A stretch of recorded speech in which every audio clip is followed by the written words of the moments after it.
Hello everyone and welcome back to the Gcor show. Today we're going to be talking about whether Red Bull are actually the favourites for the Constructors' Championship, or if the likes of Mercedes, Aston Martin, Williams or even Alpine can even compare or catch up to them. But without further ado, let's get into it. Are the Red Bulls the favourite for the title? Personally, I think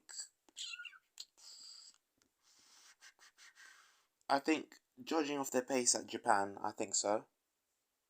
Just by looking at the driver lineup, Foop, managed to get pole position by a tenth, I think it was, to Midget Matt,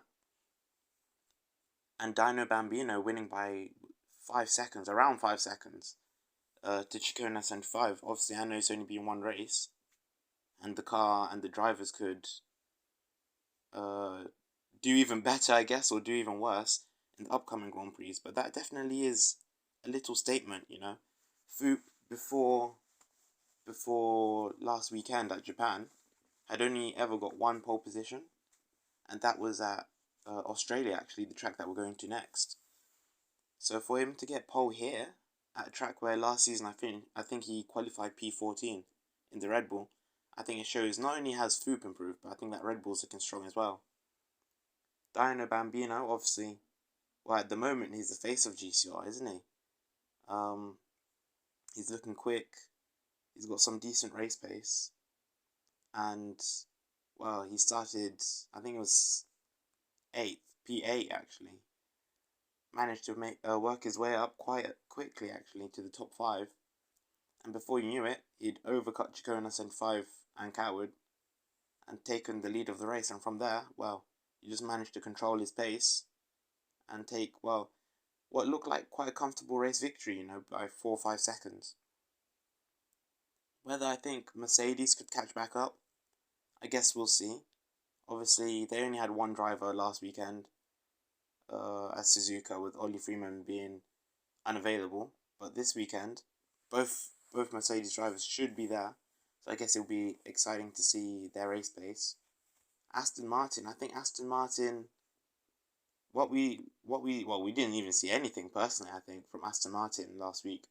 I think they've still got so much more to show. Nas, on his day, is the fastest driver in GCR. All he needs is a little bit of consistency. And Coward, well, he's one of the greatest drivers in GCR history, full stop, with his championship back in the first gen, and the amount of podiums and points he's managed to get over the seasons. So I think definitely those two still have something to show everyone. The Williams boys of Hurricane and Blaze, I think for Blaze this is like another learning season, a stepping stone. I think Blaze has some potential, to become a very consistent driver, a driver who can, even hustle the top. I think with Hurricane next to him, I think he'll learn quite a little bit from Hurricane. And Hurricane, this is going to be, I guess you could say, the first full season where he's properly the number one at the team. So I think it'll be interesting to see how he copes with that. Whether the pressure gets to him or whether he thrives under it. Whether he feels any pressure in the first place, I guess, is the real question. Alpine, with Midget Matt and Juan Watkins, I think Alpine's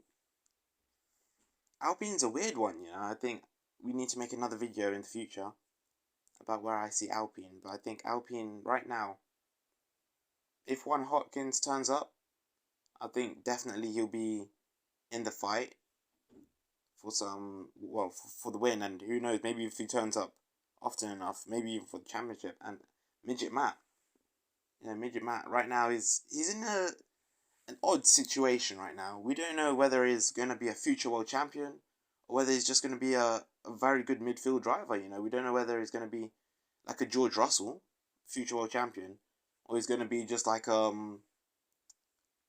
Pierre Gasly, let's say, or an Esteban Ocon. So I think it's tough to judge. On Midget Matt's day, he can battle, he can challenge for the top positions. We've seen it multiple times. We saw it, obviously, last year. He got a little bit lucky at Monza, but Australia, without a doubt, could have won that race. He actually won the sprint race.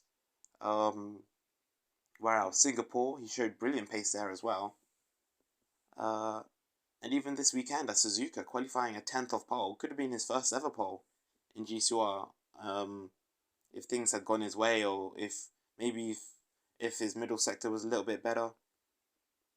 But who knows? Who knows? So I think Matt's a really interesting figure.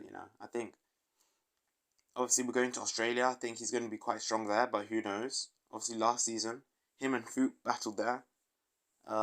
Ran away from the rest of the field. So if that's anything to take away from last season, this season's race, with hopefully more cars involved, should be a banger. But yeah, I think Red Bull, going back to the main question, I think Red Bull at the moment do look like they have the strongest package.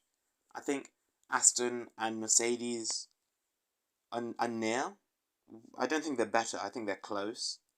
And I think the likes of Williams and Alpine are slightly further back. But I guess we'll only find out in the upcoming races with Australia in a couple of days' time. Um, there's only one way to find out, really, and that's by watching the race. So I hope everyone will be there for that Grand Prix. I'm going to close this episode of Gcor Show. I hope you guys enjoyed it. Let me know what you think about it, and goodbye. See you at Australia.